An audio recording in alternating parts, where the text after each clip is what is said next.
Alright, bonus level time. Or as I like to call them, the what-if scenarios. Which will become more apparent whenever I finally transition over to the other species campaigns. The first one here being the first level of the Alien campaign. But from a Marine's perspective. I completely forgot. Immediately I realized I had to go into the options and set the jetpack. Yes, there's a jetpack in the game.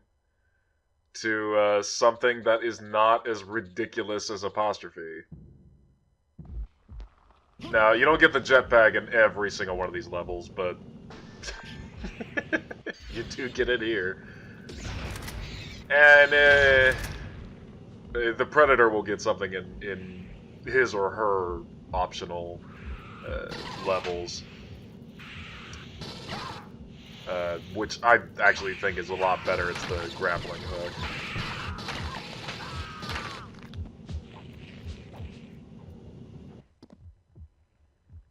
And I think this is the first time,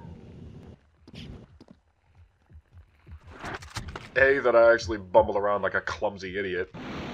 But I also use the flamethrower, which I do not recommend personally. Unless you have a big, wide-open space like this, because if those aliens were to hit me or come into contact with me, they would also light me on fire. The flamethrower is a surefire way to get not only the alien killed, but you yourself. No doubt to the disappointment of people who like Alien Isolation, because the flamethrower is a godsend in that game. But all of these optional levels, one of the things you'll note whenever I get around them, I said earlier this is the first level for the Alien campaign, but it's basically the first level in reverse. You go through it in what would the term be? Not reverse order, but reverse. Think of it like just mirroring the level, and that's all you're doing. And that's why they have to give you the jetpack in this level, because normally, playing as an alien, you would just wall crawl on the walls and ceiling to make your way through the environment. For the Predator missions that are the same thing, he gets a grappling hook. Have I said that already? Damn it! Darn it!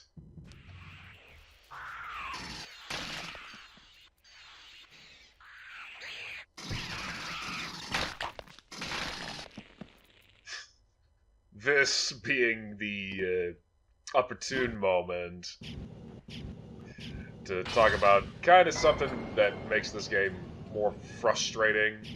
I said before that I don't really play it like a shooter. I play it... I jokingly said I play it like an endless runner. That's not exactly true, but one of the things that just for me, just me, makes the combat not really all that enjoyable boils down to the aliens never stop spawning. They will infinitely attack you if you do not get a move on. Which, in a way, is actually a smart design decision. Because it's a way to force the player to, you gotta make progress or you'll eventually run out of ammo and die. But on the other hand, the flip side to that is exactly what I demonstrated on Mission 4, where I completely ignored fighting and just ran through the entire stage. The price of making your game like that, and making the combat, for me personally, just me, not unengaging, but I don't want to do it, is I'll wind up just completely bypassing rooms. Not for efficiency's sake, but which I probably would do anyway, but just so that way I can stop, I can have a moment to stop. But this is the quintessential moment of where am I supposed to go? Just consider that for a minute. What prompted me to go up here? And the answer is nothing really. I did as you saw, I had already completed the Marine campaign before I booted up the game. That will not be the case for the Alien and Predator campaign. I actually went into those without having done a practice run beforehand. But there you go. You're supposed to go there, and then it just ends. I guess the assumption is supposed to be that you were supposed to escape from that. I mean, that was the plot of the main content. But I don't know. All the levels abruptly stop. Vaults is what would this be? Is this the third? I think this is the third Predator level done in reverse. Again. Now, the alarm blaring... what's that? Oh, excuse me.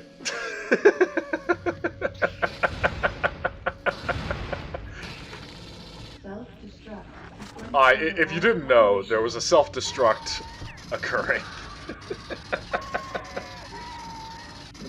And you had to blow up those canisters to stop it. Not that the mission briefing told you that. And if you hadn't played the Predator campaign previously,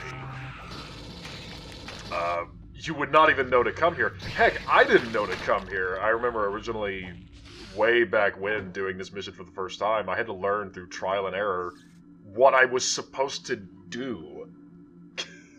Because, again, I said the theme of the game is player direction, and I made a note of it, but I really need to stress the communication direction, essentially the radio or the codec that appears at the very, very top, in the middle of the screen, at the very top. You'll probably barely notice it. Text will occasionally pop up and give you some instructions. Now, there will be, I know going through the footage, there will be a case where I finally do, and I'll have a long talk about that. There will be a moment where I finally use a little-known feature that you can do in the single-player, where you can basically use multiplayer commands to pull up text, and you can see those little messages doing that.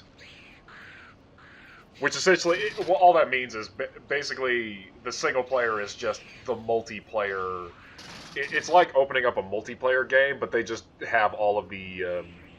They just put you against bots as your enemies instead of other players.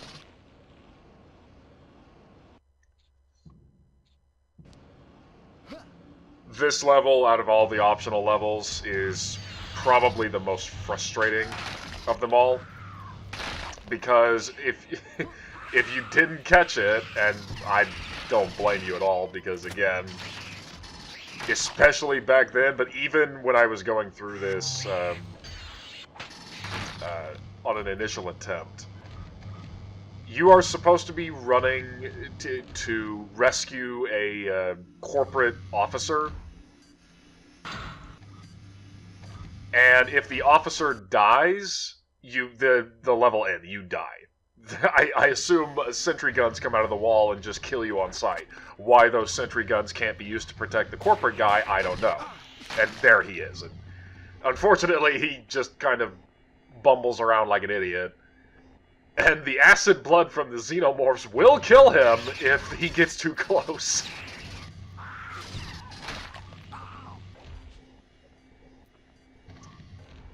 But there's your objective, and he can die before you even reach this point. So what I imagine happens to a lot of players, and most definitely happened to me back then and during an initial run, is he would die, or you, the player character would inexplicably just fall over dead after a text message popped up at the top of the screen. And you would go, what on earth? What happened? Only to, again, when you finally figured it out, realize, oh, this is what you were supposed to do. And speaking of, what are you supposed to do? I'll be blatantly honest with this. This level, I have edited down to a ridiculous degree. Not because of deaths, but because I cut out my initial run. I had to do this level about, I have no idea how many times well, okay, I should specify. It's not that I had to repeat the level X number of times. It's that I would start the level, I had no idea where the heck I was supposed to go, or what I was supposed to do. And there's a skeeter launcher that will not go to use. Why is it there? I don't know. I really don't. Nothing warrants that. There are no mini-boss enemies in the entire stage. But I cut out a lot of footage of me wandering around, looking for the objective.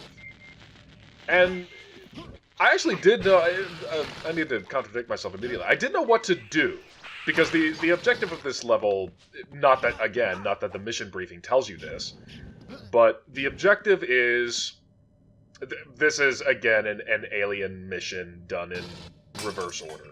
Or, well, kind of. You're placed sort of in the middle of the mission, from the alien's perspective, and then you're supposed to go to a room, a specific room, and then, oh no, actually you are placed at the end of it, but on the map it's more like in the middle.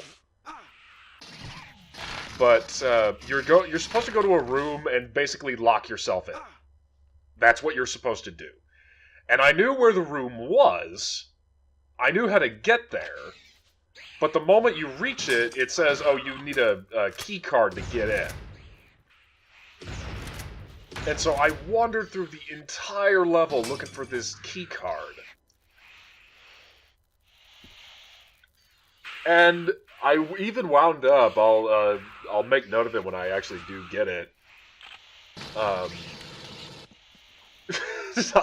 kind of doing circles because I'm wondering where the heck this one is, Xenomorph is. But whenever I finally found, I in my failed searches, I even went by the room that the key card is in, and it just wasn't there. So what I've determined is that you need to cause, you see there's a little text up on the top of the screen that says you need a key card. From what I've gathered, you need to have that message pop up before it'll spawn. And there's the key card in question. It's right there. And much like a lot of other levels, just run away. And this is the end of the level, but it'll take a second before actually stopping. But that level was unnecessarily frustrating. All because, I don't know, I'm blind or I'm dumb, whatever, what have you. What is Gateway? This is another alien mission. So we get the jetpack.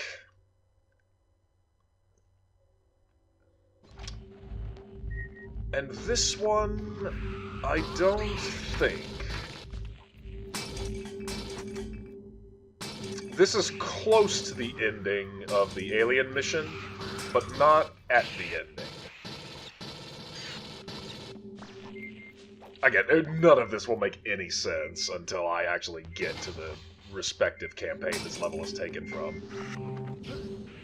But there's your poignant example of how dark the environments are.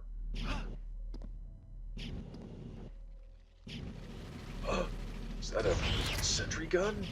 Yes, it is. And you'll have to awkwardly slip past it.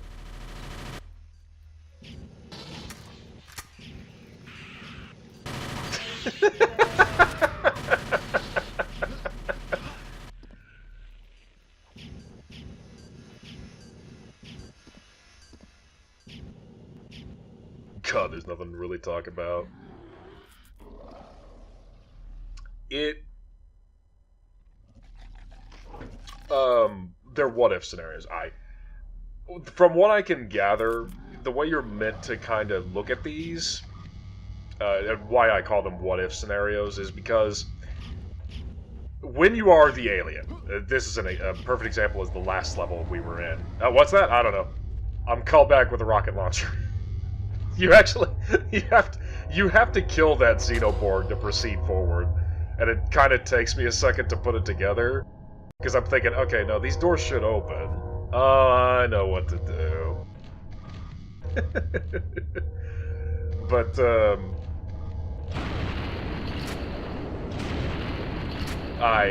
whenever you finish this level as the Xenomorph, there's not a Marine, but there is a human at the end of the hallway that you just kill and it's nothing. The presumption I guess you're supposed to make is that, oh, we are now playing the same level, but from the perspective of that person. Even though that makes no sense, because you're playing as a Marine who is also inexplicably equipped with a jetpack. It also doesn't make any sense, because if the alien had already gone through this level, all of these generators would already be destroyed. But it is what it is.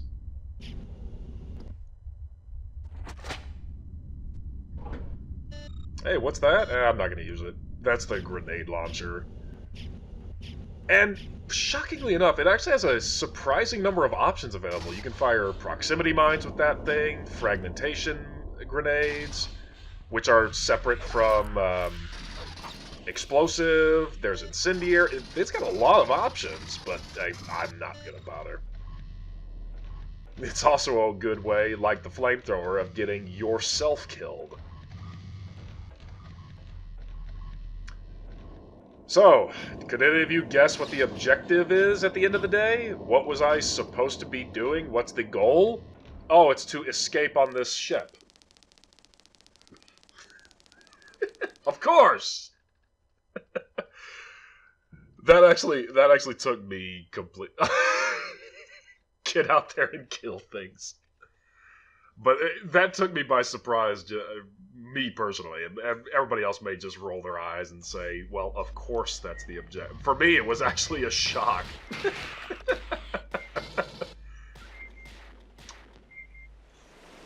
And now, finally, you get a demonstration that, yes, the game can give you friendly AI.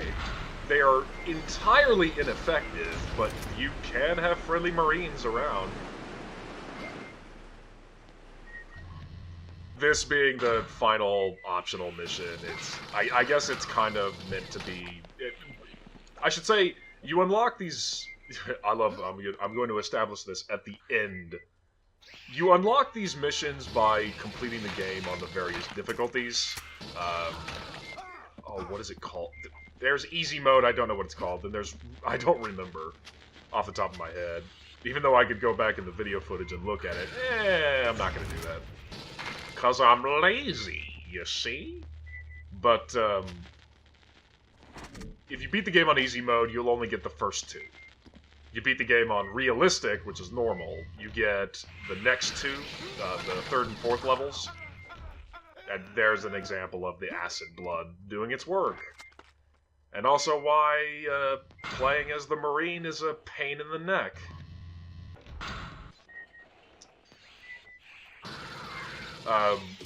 And then you unlock the final level by beating the game on hard difficulty.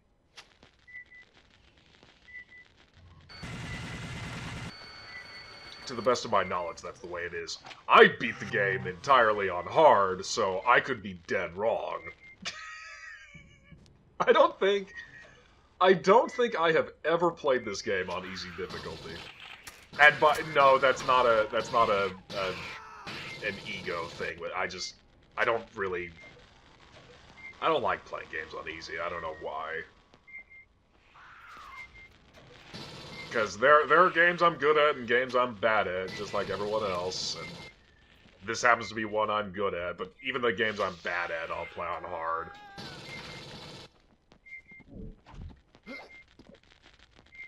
But what was I saying? All right, that's how you unlock them. And the final one, I guess, is meant to be just kind of a reward for accepting the challenge. But from what I can gather, all of the bonus missions are set to the same difficulty because you don't get that option when you take them. And from looking at the damage numbers, it seems to be put on realistic. All of them seems to be.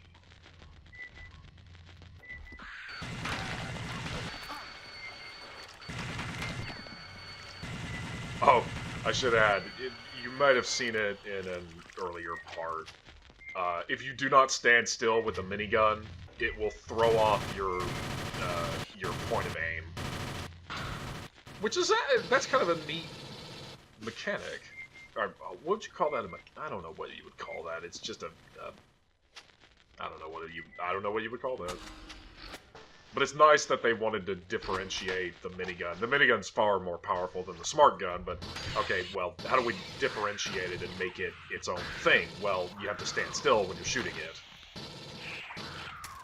Or else your accuracy will go all over the place. Just run, don't fight!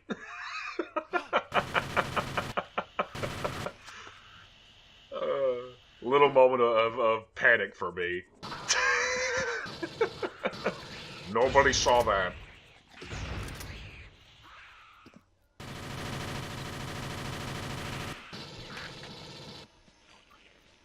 There's a moment in AVP 2 that makes me think of where, hey, nobody can prove I shot that guy. He died from the xenomorphs, yay. But, I definitely make a safety save here.